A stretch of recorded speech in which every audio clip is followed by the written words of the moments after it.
नमस्कार साथियों, स्वागत है आपका मेरे YouTube चैनल पर। आज की वीडियो में हम फरवरी 2016 में हुए सीटेट के पेपर 1 में मैथ पेडागोजी के आए हुए प्रश्नों को देखेंगे। वीडियो को शुरू करने से पहले आप सभी लोग चैनल को सब्सक्राइब कर लें। तो चलिए वीडियो को शुरू करते हैं। पहला प्रश्न है हमारा, राष्ट्रीय पाठ्यचर्या रूपरेखा। कभी कभी इसका फुल फॉर्म भी पूछ लिया जाता है कि NCF का फुल फॉर्म क्या होता है। तो हिंदी में राष्ट्रीय पाठ्यचर्या रूपरेखा और अंग्रेजी में नेशनल करिकुलम फ्रेमवर्क। तो राष्ट्रीय पाठ्यचर्या रूपरेखा 2005 के अनुसार प्राथमिक विद्यालय में गणित पढ़ाने का मुख्य उद्देश्य निम्नलिखित में से कौन सा नहीं है। नेगेटिव कथन ढूंढना है हमें।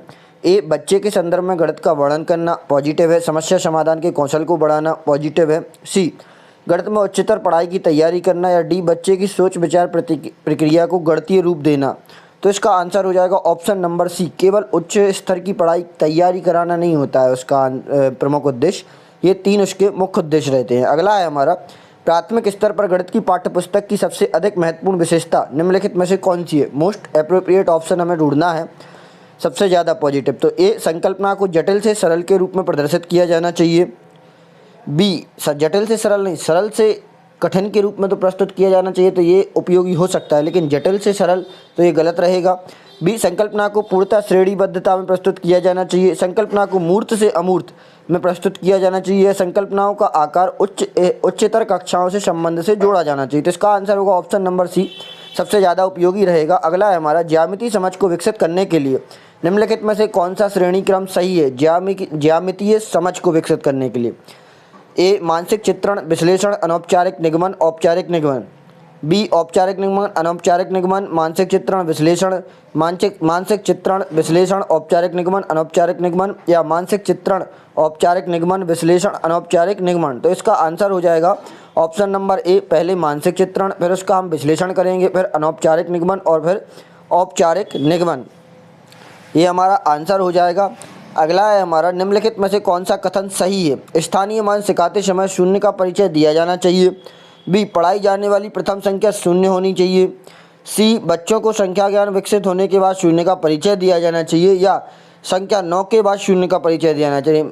मतलब यहाँ पर हमें ये देखना है कि हमें शून्य का परिचय बच्चों को कब दिया जाना चाहिए या कब उन्हें सिखाना चाहिए। तो इसका आंसर होगा ऑप्शन नंबर सी, बच्चों में संख्या ज्ञान विकसित होने के बाद शून्य का परिचय हमें दिया जाना चाहिए।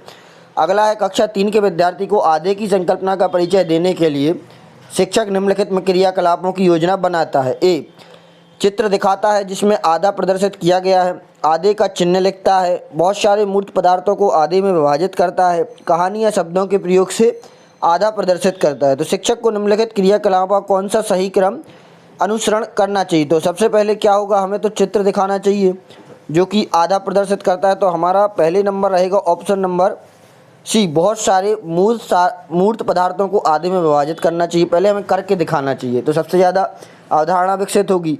करके दिखाने के बाद हम कहानी और शब्दों के प्रयोग से उसे आधा प्रदर्शित करेंगे कि आधा होता क्या है। फिर उसके बाद हम उसको चित्र दिखाएंगे और फिर उसके बाद हम चिन्ह से परिचित कराएंगे। ऑप्शन नंबर ए हमारा आंसर हो जाएगा CDAB। अगला है हमारा, कक्षा 1 और 2 के गणित शिक्षण और अधिगम के लिए निम्नलिखित में से कौन सा सही है। कक्षा 1 और 2 में केवल गणित के मौखिक प्रश्नों को कराना चाहिए। कीवर्ड आ गया केवल एक कीवर्ड है, यदि ये रहेगा तो ये नेगेटिव कथन है, जो कि हमारा आंसर नहीं रहेगा। बी, गणित का अन्य विषय जैसे कि भाषा कला इत्यादि से समाकलन किया जाना चाहिए। कक्षा 1 और 2 में गणित नहीं पढ़ाया जाना चाहिए, ऐसा तो नहीं है, पढ़ाया जाता है। या डी, अभ्यास के लिए बहुत अधिक अवसर उपलब्ध कराया जाना चाहिए। बहुत अधिक आ गया है, मतलब एक बहुत ज़्यादा अधिकता से भी उबाऊपन आ जाता है। तो इसका आंसर होगा ऑप्शन नंबर बी। अगला है हमारा, यहाँ पर पेडागोजी के प्रश्न नहीं देखने को मिलेंगे, आगे हम देखेंगे ये सामान्य गणित के प्रश्न देखने को मिल रहे हैं।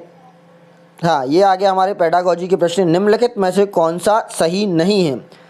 1 मिलीलीटर 1 लीटर का शतांश है, 1 लाख 100,000 के बराबर है, या 1 करोड़ 100 लाख के बराबर है, या 1 सेंटीमीटर 1 मीटर का शतांश है। तो इसका आंसर हो जाएगा सही नहीं पूछा गया है। तो भाई बी नंबर का हमारा सही है कि 1,100,000 के बराबर होते हैं और 1 करोड़ 100 लाख के बराबर होते हैं, और 1 सेंटीमीटर 1 मीटर का 100वां भाग होता है, ये भी हमारा सही है। ऑप्शन नंबर ए गलत रहेगा। अब अगला प्रश्न है हमारा, एक संख्या का दशमलव निरूपण समझने के लिए निम्नलिखित में से कौन सी पूर्ण जानकारी का ज्ञान होना चाहिए। दशमलव निरूपण हमें समझना है तो उसकी पूर्ण जानकारी कौन सी होनी चाहिए। व्यवकलन, स्थानीय मान, गुणा या योग। तो इसका आंसर होगा ऑप्शन नंबर बी। दशमलव को समझने के लिए हमें स्थानीय मान की जानकारी होनी चाहिए। अगला है अंकगणित की चार मूलभूत संक्रियाएं कौन सी हैं? परिकलन, संगणना, रचना करना या समीकरण बनाना। योग, गुणा, भिन्नों को दशमलव में बदलना और सम आकृतियों की रचना। या योग, व्यवकलन, गुणा और भाग ये मूलभूत संक्रियाएं हैं संख्याओं की। अगला है कक्षा 2 के विद्यार्थियों को एक शिक्षक जोड़ सिखा रहा है, निम्नलिखित में से कौन सी युक्ति का अनुसरण सर्वाधिक उपयुक्त है जोड़ सिखाने के लिए? यदि आप शिक्षक के रूप में होंगे तो आप कौन सा कार्य करेंगे? शाब्दिक प्रश्नों का प्रयोग केवल मूल्यांकन हेतु, भाई केवल आ गया जो कि कीवर्ड है, आंसर नहीं होगा। योग को शाब्दिक प्रश्नों द्वारा प्रस्तुत करना, शाब्दिक प्रश्नों को अध्याय के अंत में कराया जाना या कक्षा 2 में शाब्दिक प्रश्नों को ना कराया जाए। तो इसका आंसर होगा ऑप्शन नंबर बी, योग को शाब्दिक प्रश्नों द्वारा प्रस्तुत करना। अगला है कक्षा 2 में शिक्षक ने योग के निम्नलिखित शाब्दिक प्रश्नों को विद्यार्थी को हल करने हेतु दिया। एक टोकरी में 5 सेब हैं और उसमें 7 और सेब मिलाए जाते हैं तो टोकरी में अब कितने सेब हैं? तो इस प्रकार का शाब्दिक प्रश्न निम्नलिखित में से किस मॉडल श्रेणी से संबंधित है? पृथक्करण या अलग करने से, योग की पुनरावृत्ति, समुच्चयन या संवर्धन। तो इसका आंसर होगा ऑप्शन नंबर डी, संवर्धन, मतलब बढ़ाने से। पहले 5 थे और 7 और बढ़ गए। अगला है हमारा गणित में त्रुटियों की एक महत्वपूर्ण भूमिका है, यह कथन है। गलत, क्योंकि त्रुटियां लापरवाही दर्शाती हैं। सही, क्योंकि वे बोध कराती हैं कि बच्चे के गणित की अवधारणा किस प्रकार रचना करते हैं। सी, सही है क्योंकि विद्यार्थी को उनके प्राप्तांकों के बारे में फीडबैक देती हैं। या डी, गलत, क्योंकि गणित में त्रुटियों का कोई स्थान नहीं है। तो इसका आंसर होगा ऑप्शन नंबर बी, क्योंकि यह बोध कराती हैं कि बच्चे की गणित की अवधारणा की किस प्रकार रचना करते हैं। अगला है हमारा कक्षा 4 के विद्यार्थी को समझाने के लिए कि 1/10 1/100 से बड़ा है, निम्नलिखित में से कौन सी शिक्षण सामग्री TLM सर्वाधिक उपयुक्त होगी? TLM का भी फुल फॉर्म पूछ लिया जाएगा, टीचिंग लर्निंग मटेरियल या शिक्षण अधिगम सामग्री। तो ए, संख्या चार्ट, गिनतारा, 10-10, वर्गीकृत, ग्रिड या डाइंस ब्लॉक। तो इसका आंसर होगा कक्षा 4 के लिए बताया गया है, तो इसका आंसर होगा option number D, dice block. इसके माध्यम से यह सबसे उपयुक्त रहेगा।